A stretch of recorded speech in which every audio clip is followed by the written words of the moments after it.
meeting for Planning Committee, 9th of July 2024. I'm Councillor June Molyneux, Chair of the Committee. Councillor Hilton is Vice Chair. Please note the meeting is being streamed live on YouTube. If you're in attendance as a member of the public who's registered to speak, please note you have a time limit of up to 3 minutes. The legal officer will operate a stopwatch and confirm when your time runs out.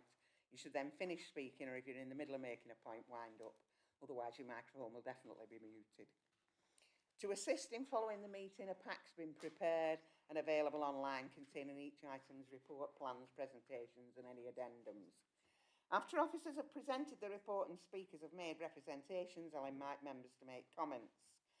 When you want to speak, please raise your hand when invited to speak, and remember to use your microphone and reference the paragraph and page number. Please, can you keep in mind that some people require closed captions and a lip reading to follow proceedings, so if you speak clearly and slowly, and try and keep your hands away from your mouth, please. Can everyone ensure their phones are turned to silent, including me? We're not expecting a fire drill. If it does sound, you exit the same way that you came in. I've had no apologies. So, with that, can we move on to the minutes of the 21st of May, pages 3 to 6? Can somebody move those minutes, please? Thank you. Somebody second. All those in favour, please show. Thank you.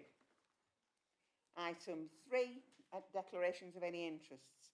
Members are reminded of their responsibility to declare any pecuniary interest in respect of items on the agenda. If you have such an interest, you must withdraw from the meeting. Normally, you should leave the room before business starts to be discussed. You do, however, have the same right to speak as a member of the public and may remain in the room to enable you to exercise that right and then leave immediately.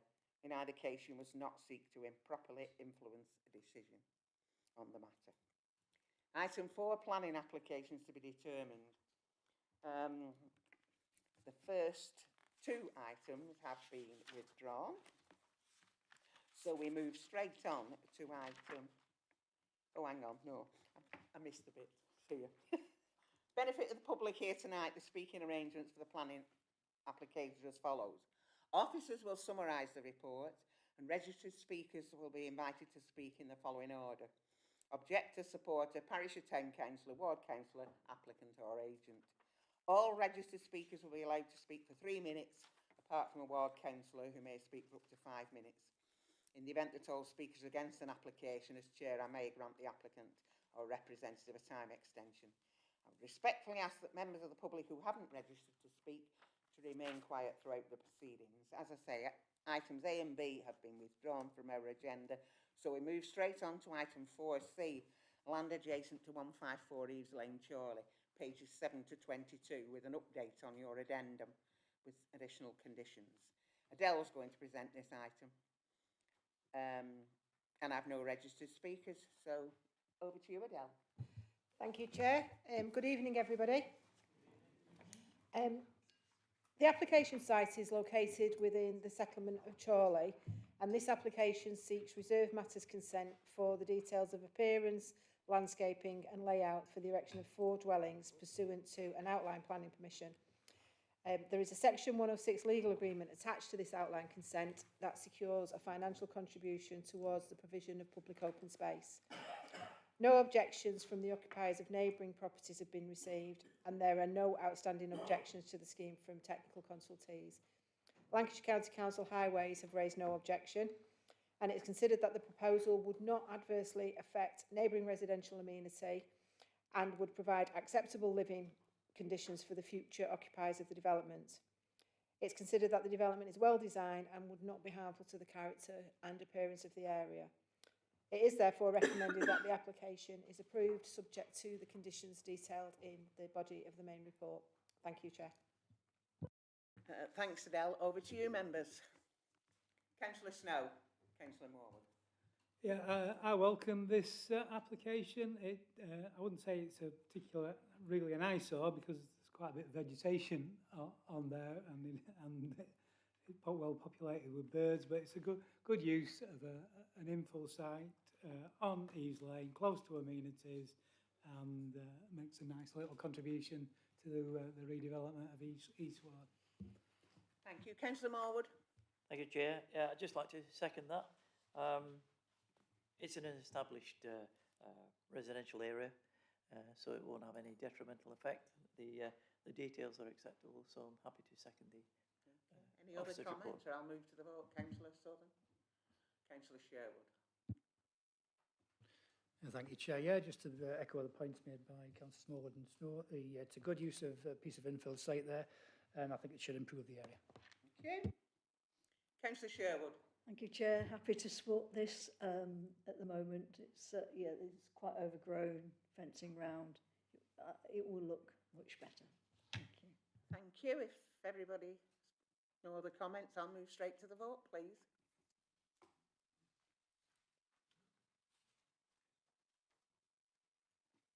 Tick.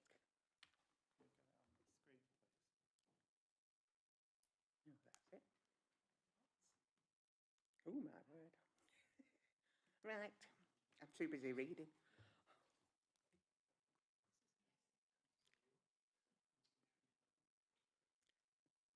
Sorry, Chair, I've got no indication on my if I'm voting here. Sorry? I've got no indication here if I'm voting.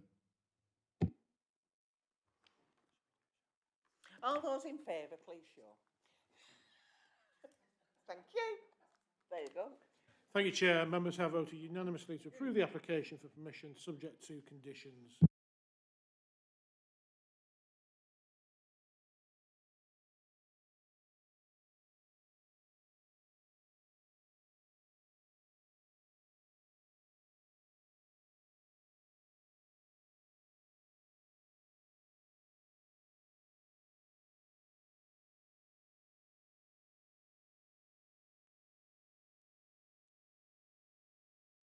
St George's Street, Chorley. Ian's going to present this item. The recommendation is planning permission is granted subject to conditions. I've one registered speaker, Mr Gaffour, is it? Okay, thank you. Ian, can you present the report, please? Yes, thank you, Chair. The proposed development involves the change of use of the existing building from a mixed office and residential use to a house in multiple occupation, and seeks both planning permission and listed building consent in order to carry out the scheme. The site is located in Chorley Town Centre on St George's Street and comprises a listed building in a conservation area. The proposed use would support the vitality of the town centre and would provide a viable end use to a listed building and is considered to be acceptable in principle. Only minimal external alterations are proposed to the building and no extensions, whilst the building has received significant internal alterations in the past. As such, the proposal preserves the significance of the listed building and would not affect the significance of the conservation area as a result.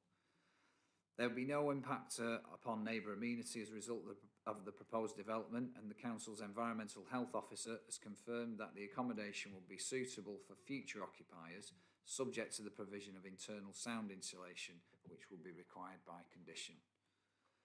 No off-street parking is proposed, however, the location is considered to be highly sustainable, and details of secure cycle parking will be required by condition.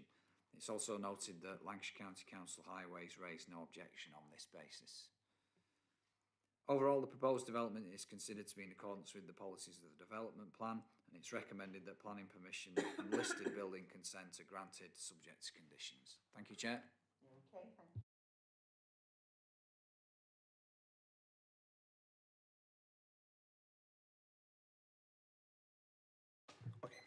Good evening, everybody. I am here today to ask you to refuse the planning permission for the change of use of 28 St George's Street, Chorley, into a house of multiple occupancy, as the proposed development is not practical next door to a bar and restaurant with a late night music licence.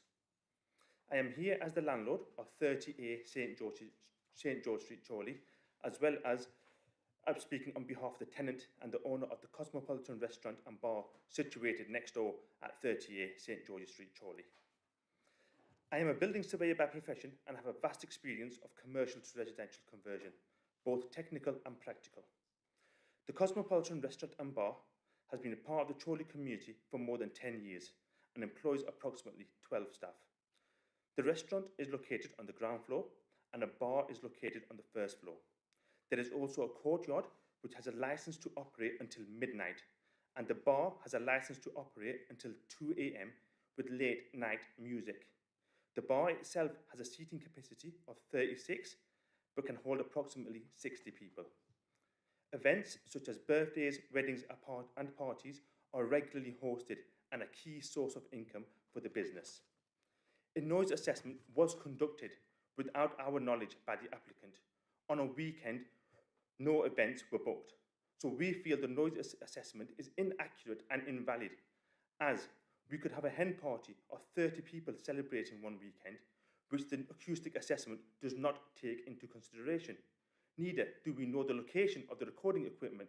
Was it on the first floor or the ground floor, to determine the accuracy of the acoustic data. Now, regarding external sound levels, the acoustic reports only presents one single data recording, which was on a weekday at 11:22 a.m.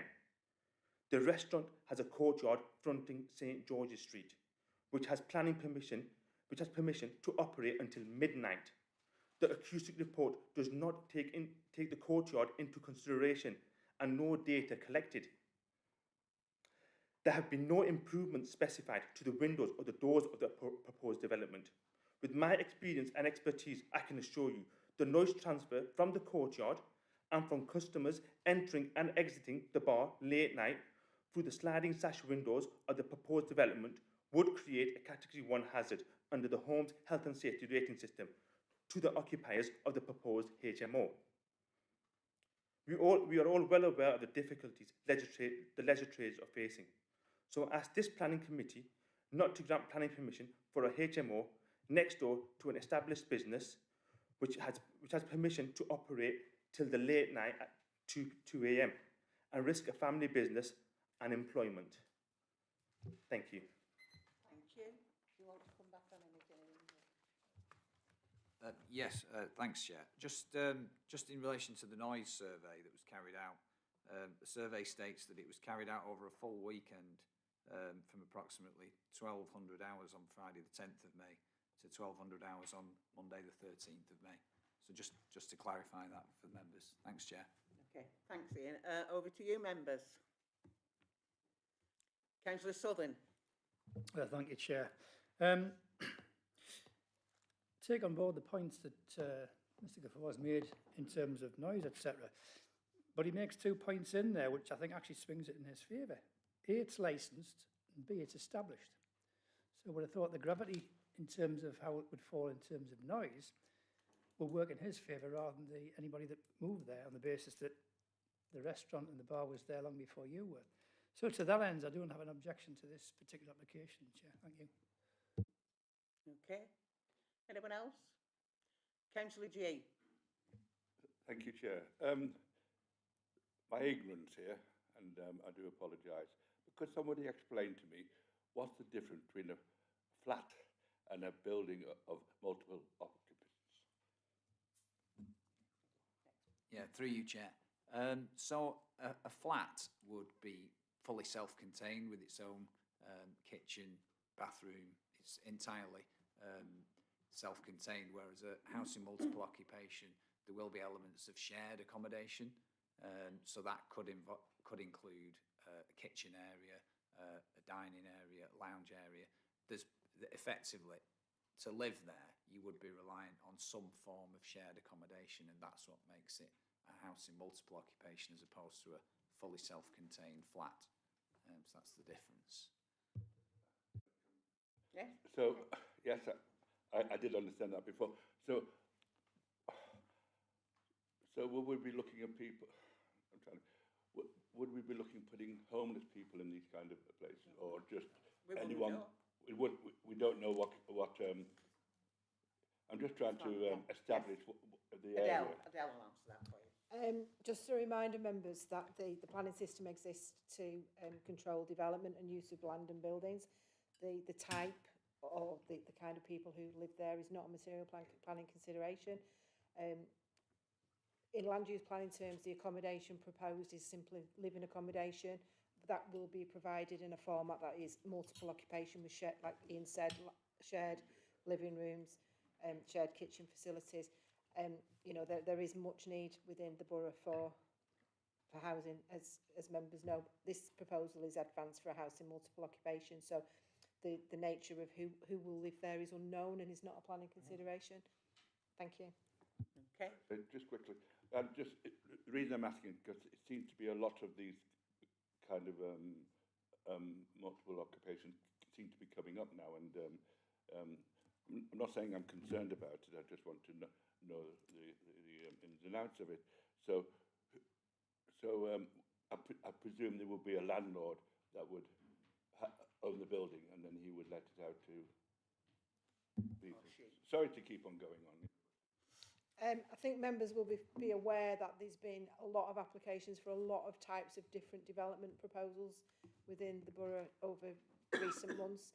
In terms of control measures for houses in multiple occupation, they are licensed by the council from a different department.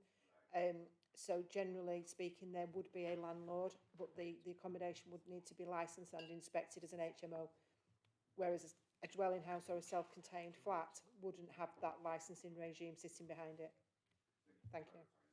Okay. Councillor Sherwood. Thank you, Chair. There are numerous other residents that live on that road, aren't there? And there is a little block of multiple occupancy to the left of the Cosmopolitan, and there are numerous people live above offices down that road. I'm just wondering why this could be considered as any different to any of those occupancies. I personally struggling to see that there would be a difference. Thank you, Chair. Councillor Marwood. Thank you, Chair. My main concern was to do with the acoustics. This idea that acoustic boarding will solve all the problems, I'm not totally convinced. And certainly I agree with perhaps with what's been said about sash windows. There's nothing to do, nothing there to improve the soundproofing of that. Possibly because that's a listed building, so it's difficult.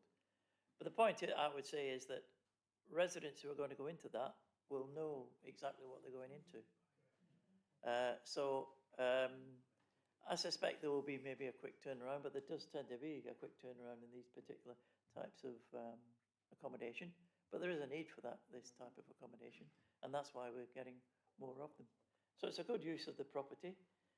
Yes, it's going to be noisy.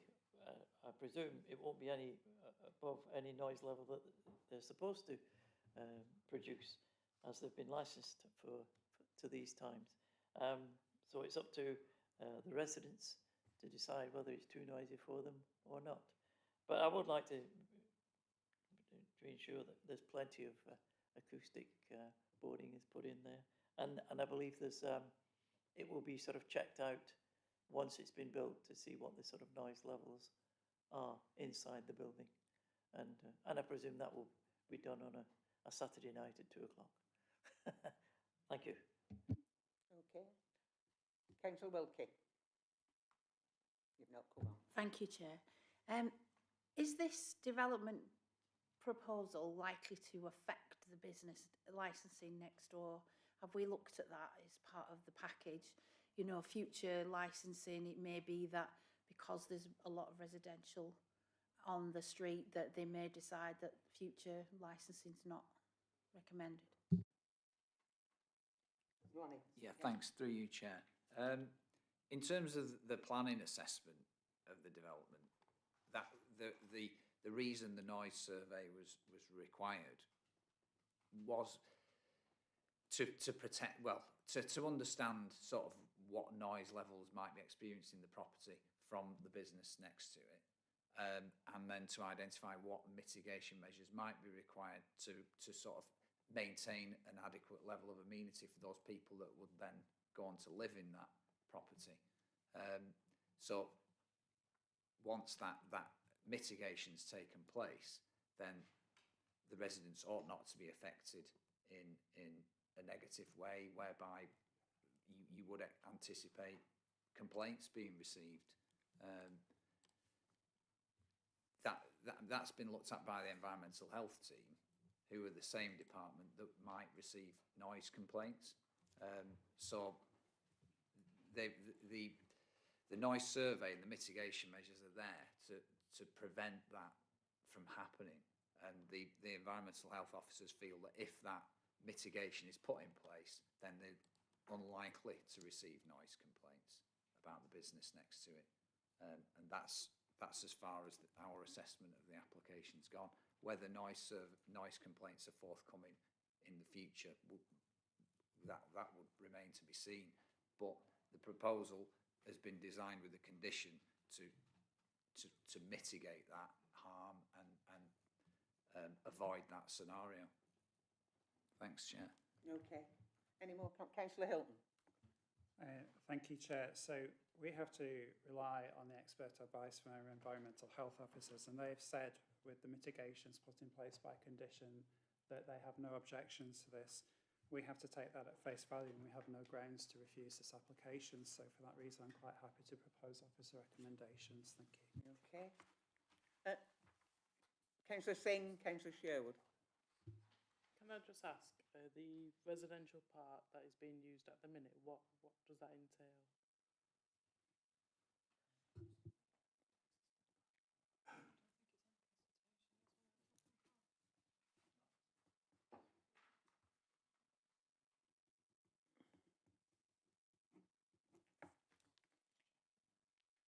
We're just waiting for the computer.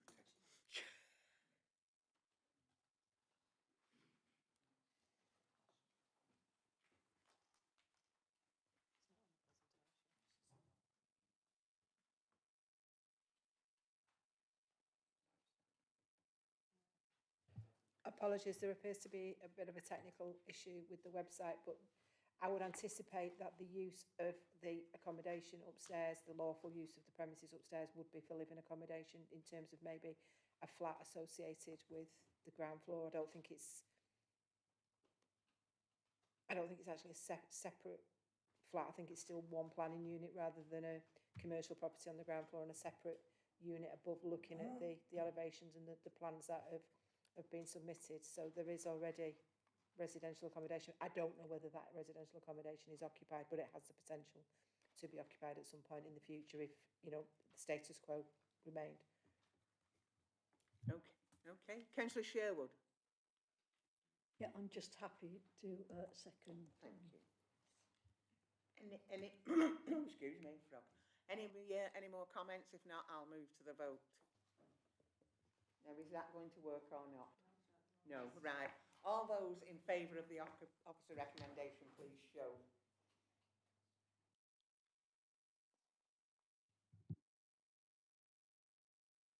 Any against? Any abstentions? Okay, Alex. Thank you, Chair. Members have voted unanimously to approve the application for planning permission subject to conditions. Okay, and the second one is the listed building consent be granted to the recommended condition. So, all those in favour of the officer of listed building consent? Oh, well, I've checked the same. I'll propose it. Thank you. I'm using the same proposals and seconders as last time. Because I didn't think we'd change their mind. Okay. Any against? Any abstentions? Thank If you, you've come just for, sorry, carry on, Alex. Thank you, Chair. Members have voted unanimously to approve the application for listed building consent subject to conditions. Okay, if you've just come for that, if you want to leave now, please feel free.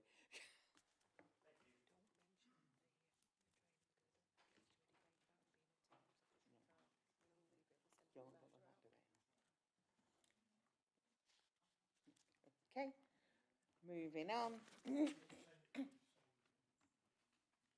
to item 4F, Applejack's Nightclub, 1 Backmain Street, pages 45 to 66 with an update on your addendum with an additional condition. Ian's going to present this item. Recommendation is planning permission granted subject to conditions, and I have no speakers. Over to you, Ian. Thank you, Chair. The proposed development involves the change of use of the existing building from a nightclub to an 18-bed house in multiple occupation, and includes the erection of a second floor rear extension.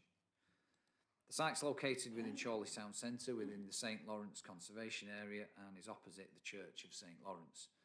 The proposed use would support the vitality of the town centre, whilst the benefits of the proposal would outweigh the less than substantial harm that's been identified to the significance of the conservation area and is considered to be acceptable in principle.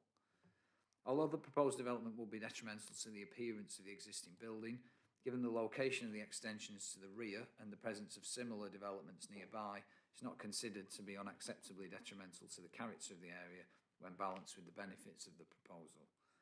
There'll be no impacts on neighbour amenity, whilst there will be no external factors that would have an unacceptable impact on the amenity of future occupiers. No off-street parking is proposed, however the location is considered to be highly sustainable and cycle parking will be secured by condition, in addition to bollards to prevent unsafe parking manoeuvres and a requirement for the submission of a construction traffic management plan. On balance, the proposed development is considered to be in accordance with the policies of the development plan, and it's recommended that planning permission is granted subject to conditions. Thank you, Chair. Thanks, Ian. Over to you, members. Councillor Wilkie. Thank you, Chair. It's a large proposal, and my concern is who we're going to attract again and again. Parking. No. Parking's going to be a major issue. Does anyone agree? I think, generally speaking, given the sustainable credentials of the site, then we wouldn't necessarily anticipate that any on-street parking would be provided, given that the site is within, proximity to a number of bus services, the bus centre in the town centre, the train station, and as Ian said, the cycle storage facilities. So I wouldn't anticipate that there would be any high level of demand for on-street parking with the proposal. And again, the sustainable credentials weigh in favour of the development, and it's not something that would, the lack of parking on site wouldn't outweigh the benefits of the development when taken as a whole. Okay, Councillor Snow. Yeah, I welcome this development. It's a shame that Chorley can no longer sustain a late night venue like this. Probably too old to fully have benefited from it, though I have been in attendance in the dim and distant past. The works on the building will, the building is becoming an eyesore. It will certainly improve this location, and it's a key area of the town in the St Lawrence Conservation Area. So yes, it's quite a dense application, but we want to bring more people into the town centre, so I can see nothing really to object about this. Thank you. Oh, everybody now. Councillor Sherwood, Councillor Marwood, then Councillor Southern. Yeah, I'm happy to support this, Chair. Yes, we do want to see people brought, I mean, city centres are changing. Sustainability has been mentioned. And that's good, yeah. The bus station, train station, all within easy reach of this, and it will improve the building itself. Thank you, Chair. Thank you. Councillor Marwood. Thank you, Chair. I hope it'll improve the building. I don't think it won't change much at the front, which is good, but it certainly needs improving around. My feeling is that 18 is a lot, but that's just my personal opinion. As for the parking, well, I thought, yes, was possibly an issue, but there are car parks very close to it, and in the evening they're usually fairly empty, so I don't think there's going to be much danger of overcrowding on the streets. So generally speaking, I won't say I'm happy, but I'm happy to accept the report as it is. Thank you. Anybody else wish to comment? Oh, sorry, Councillor Southern. Forgot. How could I do that? How could you forget me, Chair? Thank you very much. The point that Councillor Moore was just made, I tend to echo. I do have issues with large HMOs of this nature, but it's not a planning issue, it's an issue around safety, and again, that isn't a planning matter, provided that they're complying with the conditions that we set down in the application and the licensing conditions which will be attached to it, I'd be happy to second the officer's recommendation. Thank you. Okay, thank you. Any more comments, or I'll move to the vote? Because I've had a proposal and a second. Are all those in favour of the officer recommendation, please show.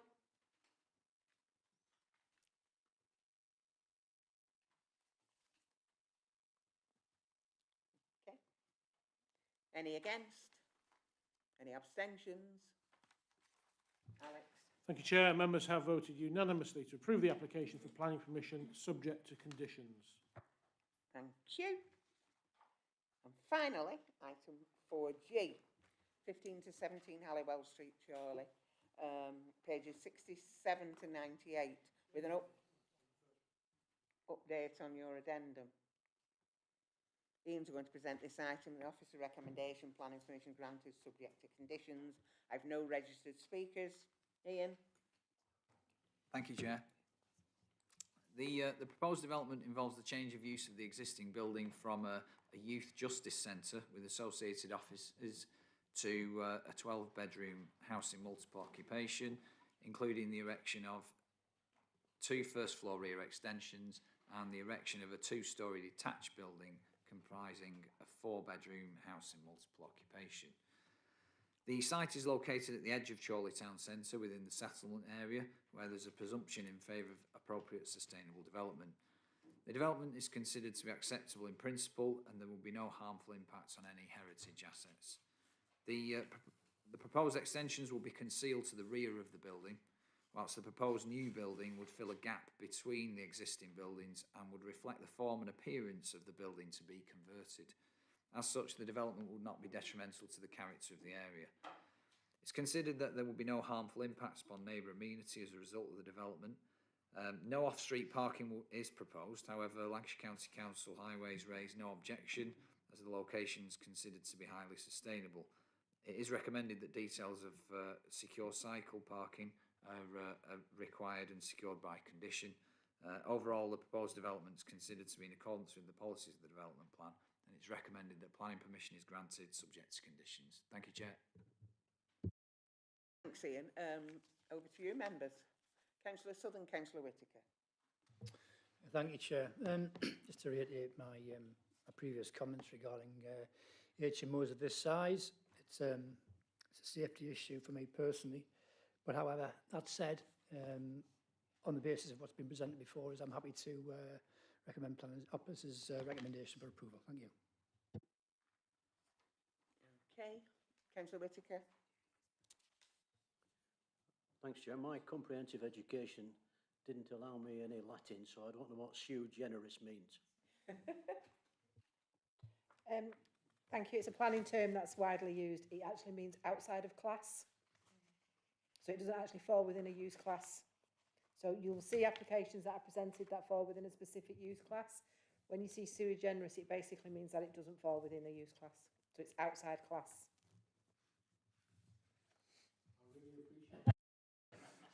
I'm happy with that now. Councillor Snow. Yeah, I welcome this. I think it'll improve the appearance of Halliwell Street, which is, if all the properties are well maintained, is quite an attractive street.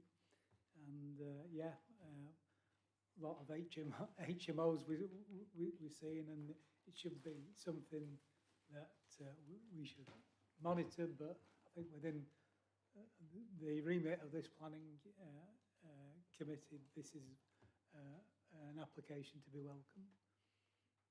Okay, thank you. Councillor Morwood. Thank you, Chair. Can't put a label on it, you see, Alan. I can't put a label on it.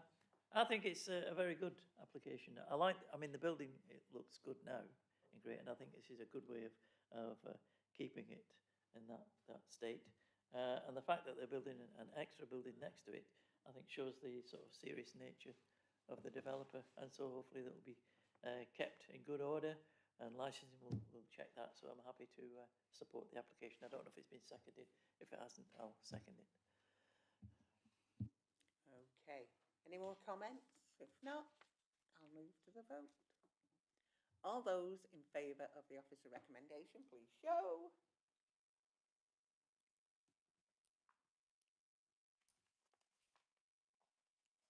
Any against?